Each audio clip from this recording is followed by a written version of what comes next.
Bog svima, ja sam Renato i zadnjih sam godinu dana proveo u romantičnom odnosu s oženjenim tipom. Jednom sam izjavio da o romantici pričam tek kad ona završi. Pa potencijalno o onom dok nas smrt ne rastavi nećete nikad slušati ili ćete slušati u Afterlife-u. Ali evo, raskrstili smo prije mjesec dana. I evo video! Da bi moja savjet bila mirna i da bi ovaj video prošao onako kako želim da prođe, video je ispisan tekstom ispred mene, pa mi nemojte zamjerat to što ću ovo radit s očima,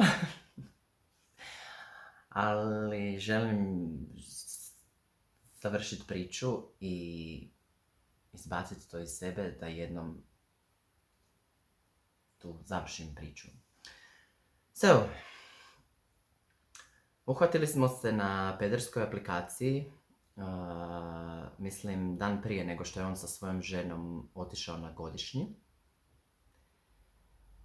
I u tih tjedan dana smo kliknuli i nabrijavali se na njegov povratak doma.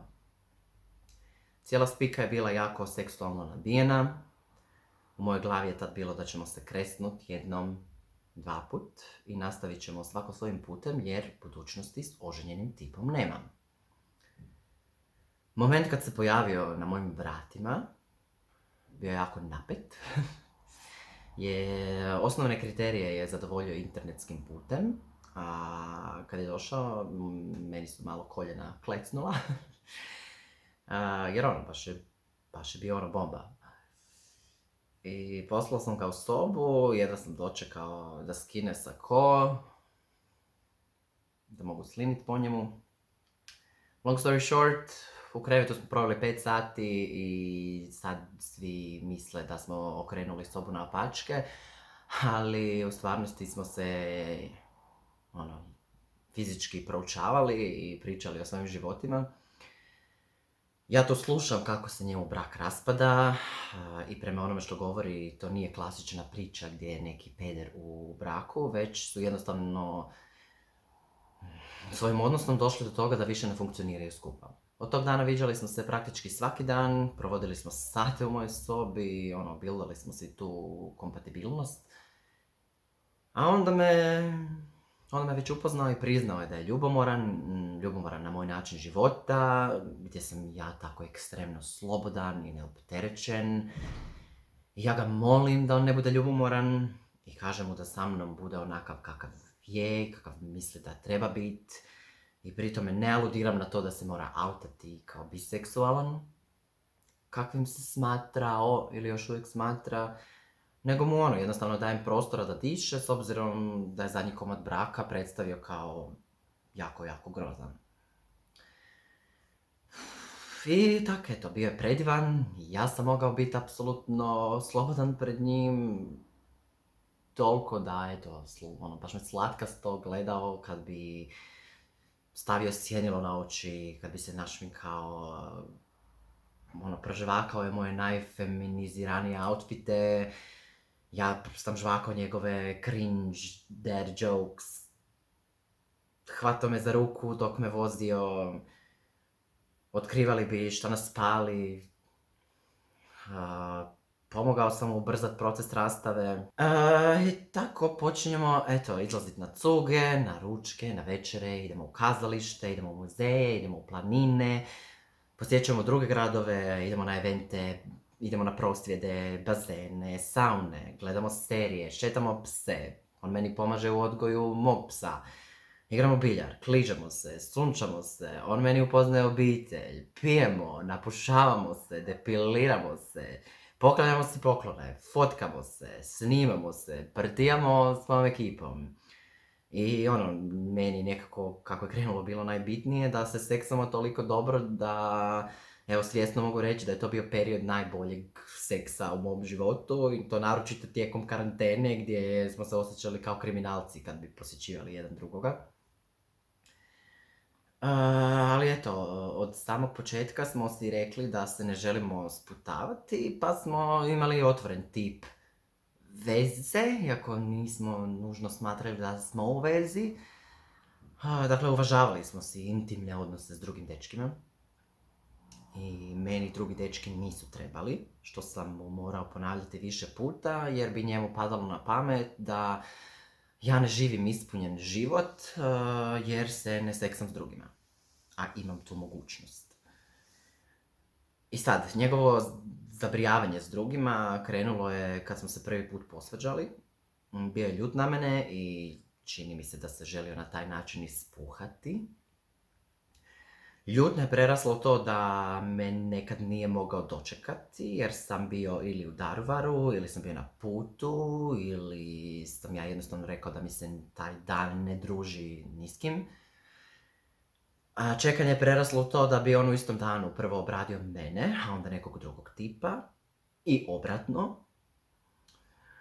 A eskaliralo je zadnji tjedan kad je svaki dan imao jednog, dva ili tri tipa, uključujući i mene. E sad, moj pojam poliamorije označava stupanje u intimni odnos s nekim ko ti se iznenadno svidi, bez forsanja, a on je uporno tražio likove za karanje jer je od dečka de facto dobio dozvolu za karanje. Iako se nismo etiketirali kao dečki, nismo bili dečki u vezi, ali jako smo se šalili na račun toga nakon nekog vremena i bilo mi je to jako slatko jer bi on mene u nekoj nasumičnoj situaciji nazvao dečkom i onda bi ja kao hi. I eto, zbog takvog načina života smo se i redovitije testirali na spolne bolesti i tu je sve bilo uvijek ok. Dakle, ja se nisam nalazio s drugima, on mi je bio dovoljan i zadovoljavao mi je sve moje svjesne i nesvjesne potrebe. Zapravo puno mjeseci prošlo kad sam ja odlučio isto u trenutku ljutnje zabrijat s nekim tipom, ali sam, i to je jako malo smiješna pričica, usred scene pušenja kurca pokupio se doma jer je lik imao najsuši penis na svijetu, znači nije bilo te sline. Nije bilo te sline koja je mogla popraviti stvar, sam rekao, gle, ovo ne ide, ne osjećam, ne, nije to, kao, bitch bye. E sad, ta ljutnja koju sam ja osjećao prošla je onaj put kad je on mene prvi put udario. I to je isto malo tragikomična priča. Ručali smo kod njega za stolom i ja sam ovako jako slobodan sa svojim tijelom i prdnuo sam za stolom, što se njemu nije svidjelo, i na to je reagirao jednom tupom čuškom, za koju danas tvrdim da nije bio udarac, jer, evo citiram, znao bi da sam te udario. Ta čuška nije bolila, ali, prema njegovom čini mi se da je udarac ako padneš na pod i krvariš, i ako te jako boli i plačeš. I tu sam ja sjedio bez apetita, u šutnji, iznenađen, neugodno, degradiran, ponižen, i razmišljam šta da napravim i odlučio sam se pokupiti doma. Zašto sam isto, dok sam hodao doma, dobivao poruku, bukvicu u porukama, jer eto nisam odlučio u tom trenutku srama izgladiti situaciju. Dakle, ja jesam educiran oko takvog tipa nasilja i nikad si zapravo nisam rekao da se to meni ne može dogoditi, čisto iz tog razloga što želim, što znam da mi se može dogoditi, i dogodilo se. I ne znam, hoće li se masa složiti s time da, možda, mislim, to je nekakvo pravilo da nakon prvog udarca treba otići, ali mislim, teško je sad protiv te zaljubljenosti i to se uzima, ne možeš to uzeti žrtvi za zlo. Tako, prošlo su 3-4 mjeseca, a onda me udario i drugi put, i ovaj put me udario po golom kurcu. I to toliko jako da sam se, ja malo prestavinuo od boli. I u tom međuperiodu, u tih nekoliko mjeseci, naš se odnos okrenuo praktički jednu svađu tjedno, čime ja bi dobio sve veći osjećaj propuštanja tih intimnih druženja sa tipovima koji me možda cijene, makar za tu jednu noć, što je zapravo bilo dijametralno suprotno od onog što sam osjećao od kad sam njega upoznao. I njega je, posesivnog to užasno pogodilo, čuti da sam se ja seksao s drugima i to je usporedio s osjećajem smrti svoje mame, što je meni bilo apsurdno čut, ali dobro, svako ima svoje osjećaje. I baš zbog spominjanja jednog takvog sex date-a koji sam imao, u trenutku kad sam se s njim skidao, njegova reakcija bila ta da me on tako simbolično udario baš tamo gdje dobivam taj tip užitka. I tu sam ga pristojno zamolio da ode doma, jer ne druži mi se s tobom tu večer, ne razumijem šta se događa i na što on odgovara da ako on sad ode iz stana da mu se ja više ne moram javljati. Moja savjest kao da je znala da nešto ne štima i nije mi dala mira da nam odnos završi na taj način, pa mu dajem još jednu priliku. I toliko mi je drago što jesam, jer vjerojatno bi sad u vrijeme dok snimam ovaj video provodio vrijeme s tim lažljivim, podmuklim, bezobraznim čovjekom. I kap koja je prelila čašu bila je kad me odlučio emocionalno catfishati, dakle namamiti fake profilom na pederskoj aplikaciji, koristeći fotku tipa kojeg ja, znam, s Instagrama. I to je napravio da mi dokaže da ja ne mogu živjeti bez kurčeva drugih dečkiju ovog svijeta. A taj trenutak kad je on otkrio da je on iza tog profila, dobio momentalni blok na svemu. Kad kažem svemu, potrebno je promijeniti broj telefona da ja uopće zaprimim njegov SMS poziv ili bilo kakvu drugu poruku. I htio sam izgorjeti od bijesa, ali sam se uspio nekak smiriti. I ohladio sam se jer sam napokon dobio onaj konačan kraj. I onda sam odlučio napraviti nešto zbog čega će me dio LGBT zajednice zamrziti. Javio sam se njegovoj sad već bivšoj ženi. I tu, kreće ta sapunica zbog koje ste kliknuli na ovaj video. Dakle, rekao sam joj sve ovdje što sam rekao i vama. Ovaj video snimam jer je to dio gay kulture za koju želim da se malo zna i da se ispravi. A njoj se nisam javio da bi njemu napakostio, nego sam se javio da vidim jesam li ja taj koji je lud i je li radio ludom i nju i mene. Nije mi bilo svejedno što me udarao, a nije mi bilo svejedno pogotovo zato što mi je dan prije nego što smo raskinuli tu cijelu stvar i gdje me namamio tim fake profilom, on meni rekao da me voli. Meni nije na pameti igrati se s osjećajima bliskih ljudi. Čini mi se da su to u stanju napraviti samo malo pomaknuti ljudi. I onda sam sjeo s njegovom bivšom ženom na cugu. I to je smiješan početak uopće bio jer smo sjeli prilično blizu dvije cure. I bilo je jasno da nas mogu čut. I onda se žena već nakon prve minute njima okrenula i rekla: cure, nemojte se nikad udavati, ja sam upravo saznala da mi je muž peder, a ovo je njegov dečko.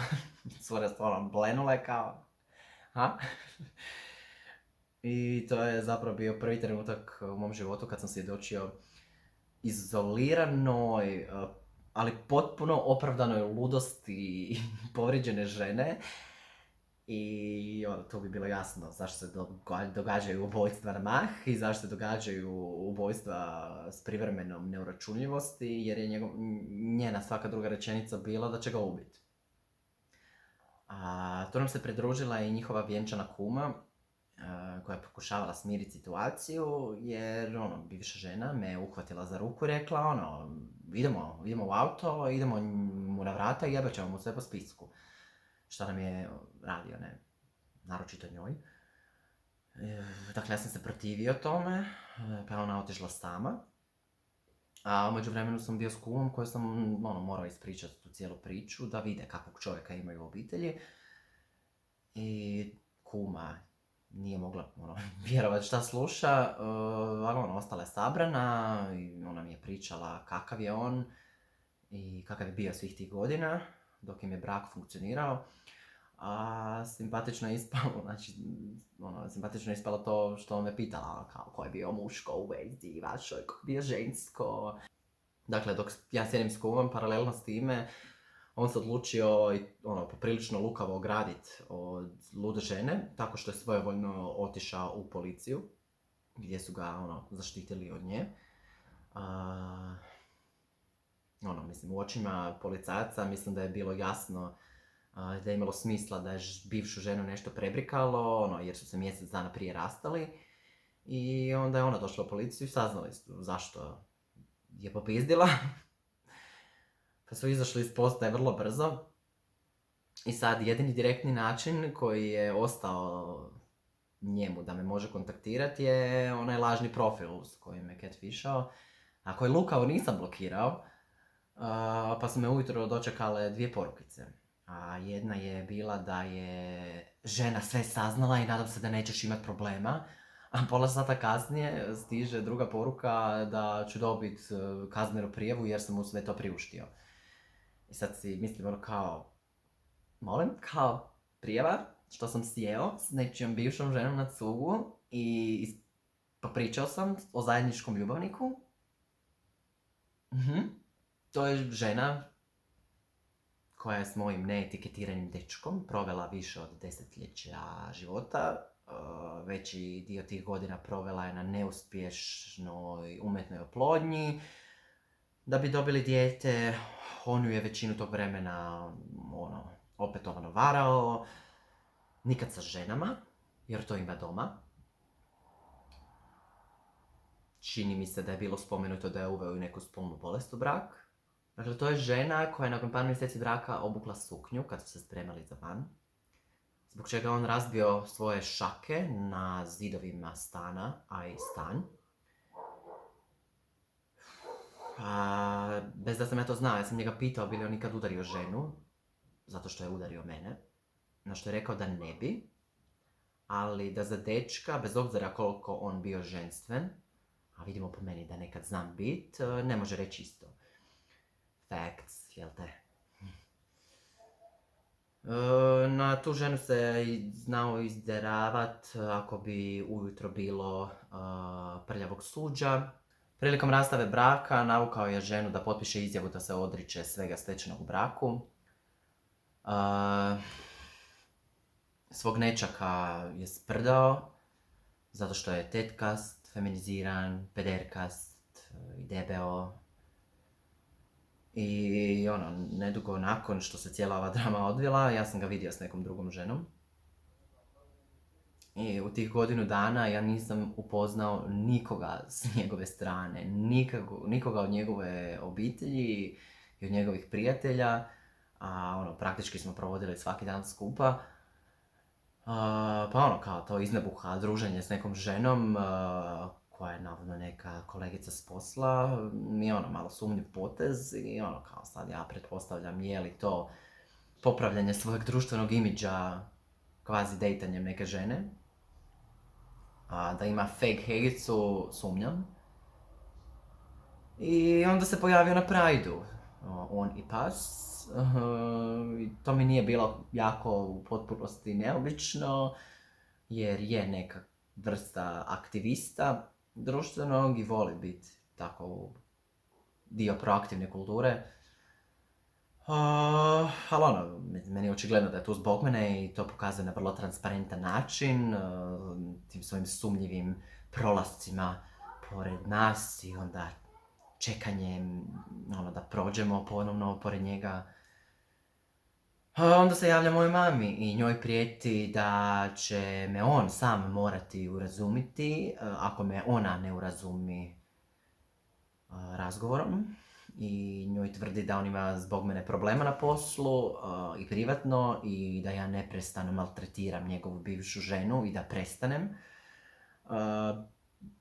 Mama ko mama, govori mi da se ne pletem. Mislim, sad je malo već kasno za to.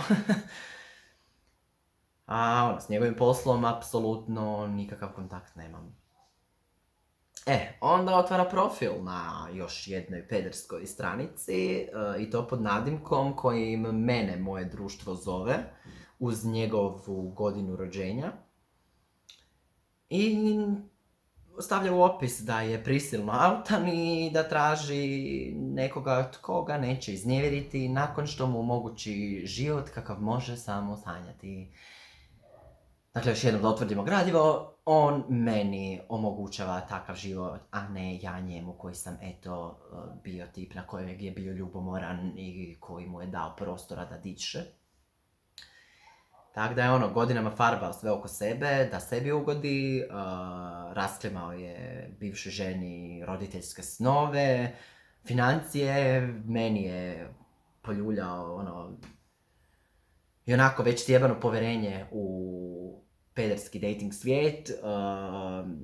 I sad kad je uhvaćen u laži, kad je uhvaćen s dugim nosom i kratkim nogama i kad treba snositi odgovornost za ta svoja djela i nedjela, on tu sad pravi se ko nekakva žrtva. Meni se žena zahvaljuje što sam joj napokon stavio točke na i, gdje više ne živi u grču, gdje je toliko toga bilo sumnjivo, a sad objelilo danjeno. I sad smo praktički best friendice i pitamo se, jel imaš dečka, te neko na lageru, koliko su glupi dečki, koliko nisu glupi.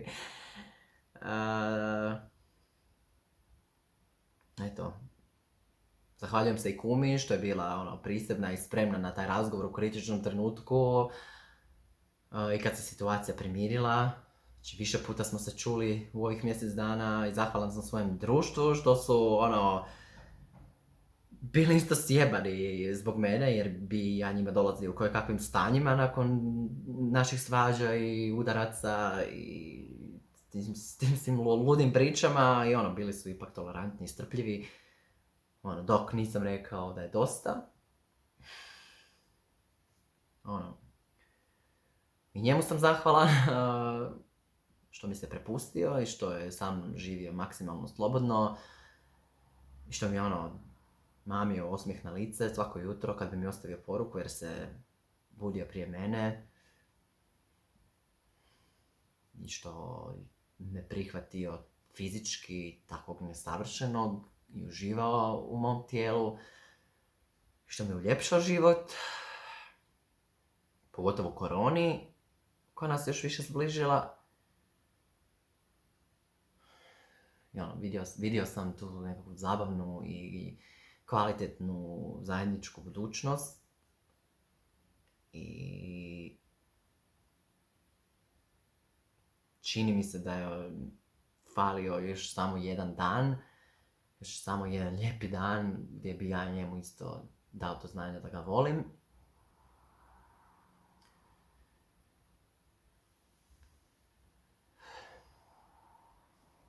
Ali više volim pravdu. Ćao, pusta bok.